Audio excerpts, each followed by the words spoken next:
नमस्कार।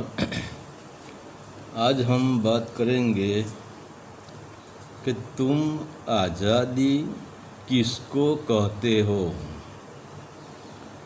आज संसार भी कहता है मैं आज़ाद हूँ,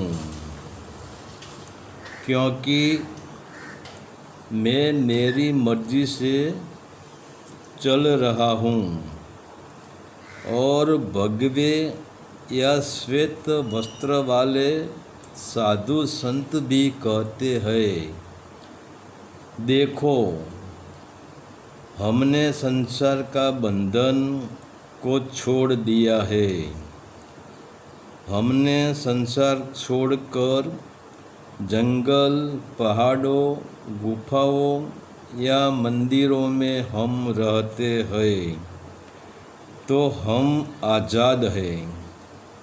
और साधु की आज़ादी तो देखो, कितने अक्कड़ कर चलते हैं, कितना घमंड से बैठता है, क्योंकि लोगों को बताना है कि देखो, मैं संसार से पूरी तरह आज़ाद हूँ। मैं ही मेरी मर्जी का मालिक हूँ। इसीलिए तो लोग हमको बापू कहते हैं, हमको नमस्कार करते हैं, हमारा सम्मान करते हैं। मगर यह भी बेहोशी में जीता है। संसारी भी बेहोशी में जीता है। इसीलिए संसारी में और साधु में कोई भेद नहीं है, क्योंकि जो साधु बनकर भी अपनी ऊर्जा को संसार की ओर, बाहर की ओर, कर्मकांड में, धन पाने में, लोभ में, मोह में अपनी ऊर्जा नीचे की ओर बहा रहा है, तो वह साधु नहीं है। तो चाहे संसारी हो या साधु हो, संत हो कि बड़ा जगत गुरु हो कि बड़े संप्रदाय का मालिक हो, जिसके पास ज्ञान का भंडार भरा पड़ा हो, जिसके पास लाखों की भीड़ इकट्ठी होती हो, वह सतलोक की बात करता हो। मगर जिसके पास भीतर की यात्रा नहीं है, जिसकी ऊर्जा ऊपर की ओर न उठकर विषय, वासना, मोह, लोभ जैसे छिद्र द्वारा बाहर की ओर बहती हो, वह भीतर से खाली हो जाता है। जैसे हम देखते हैं कि एक छेद वाला घड़े के भीतर तुम कितना ही पानी डालो, तो भी वह घड़ा नहीं भराएगा, खाली ही खाली रहेगा। तो चाहे संसारी हो या साधु हो, जिसकी ऊर्जा संसार में बहती है, जैसे राजकारण में बहती है, अपनी डिग्री में बहती है, अपने पद में बहती है, अपनी संपत्ति में बहती है, अहंकार में बहती है, विषय, वासना, राग, द्वेष, मोह, लोभ और द्वैत भाव में बहती है, वह सब गुलाम है। और गुलाम कैसे आज़ाद हो सकता है।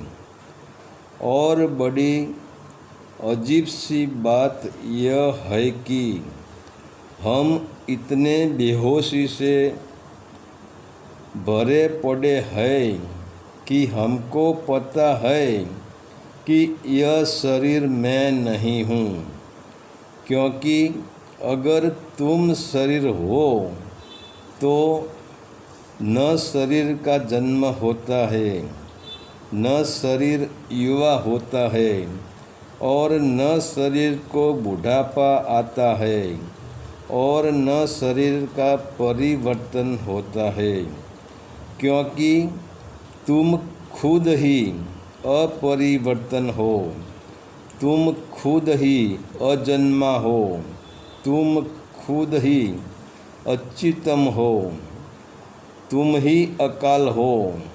तो ऐसा तो कुछ होता नहीं है। शरीर तो जन्मता है, युवा होता है और मरता भी है। तो तुम बात कर रहे हो आज़ादी की, और बंधे हो शरीर से, बंधे हो विषय वासना से, बंधे हो शरीर की इंद्रियों से, बंधे हो राजकारण से, बंधे हो संपत्ति से, बंधे हो परिवार से, तुम बंधे हो समाज से, बंधे हो लालच से, तुम बंधे हो कर्मकांड पाठ पूजा कथाओं से, तुम बंधे हो पाखंडवाद से, और तुम बंधे हो अंधश्रद्धा और अंधविश्वास से। राग द्वेष से तुम बंधे हो, द्वैत भाव से।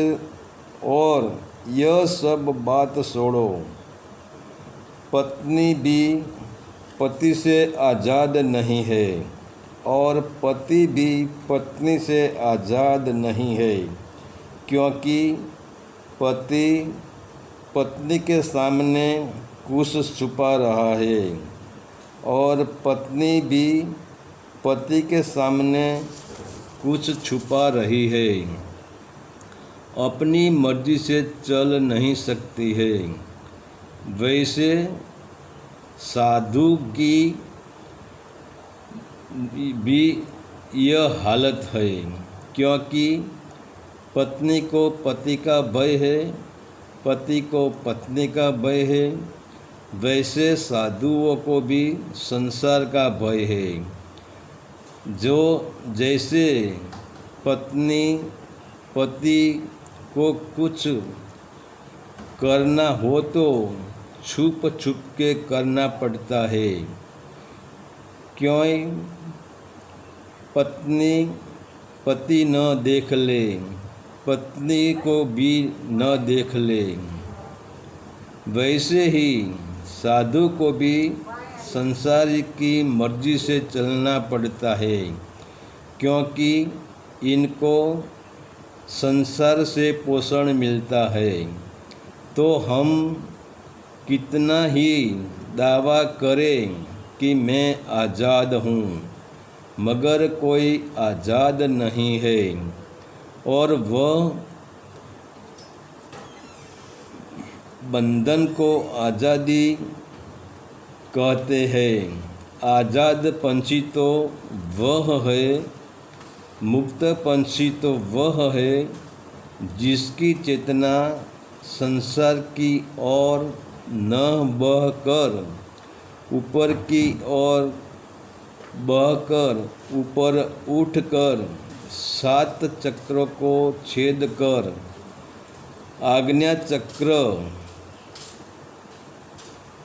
में विश्राम करती हो और असीम की यात्रा करती हो, जहाँ न बंधन है, जहाँ न कोई एक दूसरे का भय है, जहाँ सब राज मिट जाते हैं, जहाँ राग द्वेष द्वैत भाव मिट जाता है, और जो अनहद में विश्राम कर रहा है वही तो है आज़ाद पंछी।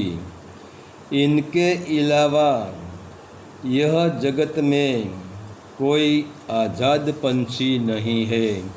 हरि ओम तत्सत। आदेश का प्रणाम।